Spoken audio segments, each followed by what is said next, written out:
जोटा कि आमर लोकंकर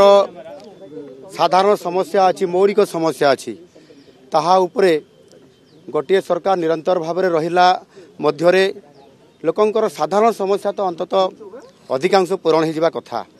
किंतु तांकर पेट पाई जो कहले जो भाई आमर जो जन चाकरी करुँच साधारण कर्मचारी हिसाब से से पेट तांकर पुरु नाही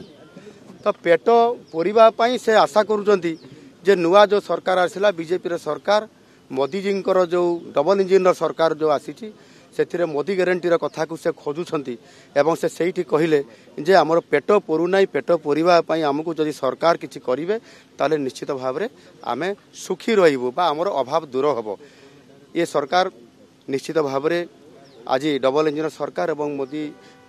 जी आशीर्वाद रे जो मोदी ग्यारंटी अच्छी से मोदी ग्यारंटी रे गरीब लोक मानकु तांकर जो अधा पेट पूरिकी रही पूरा पेट पूरेवाई अर्थात अभाव को दूर करने निश्चित भाव में कार्यक्रम करिवो एवं प्रथमे 100 दिन कार्यक्रम रखाजिवो एवं निश्चित भाव में आपण से बाबद अवगत कराजिवो एवं गरीब लोक मानकर काम कराजिवो। प्रथम शपथ नेबा परे कोन प्रथम पदक्षेप कोन रहबे सर काम कोन करिवे से कथा आपनकर शपथ पाठ उत्सव पर ही आपण मानकु अवगत कराजिवो निश्चित भाव में क्या कैबिनेट आज बसिबो आज कैबिनेट बसिला पर आपण मानकु अवगत कराजिवो।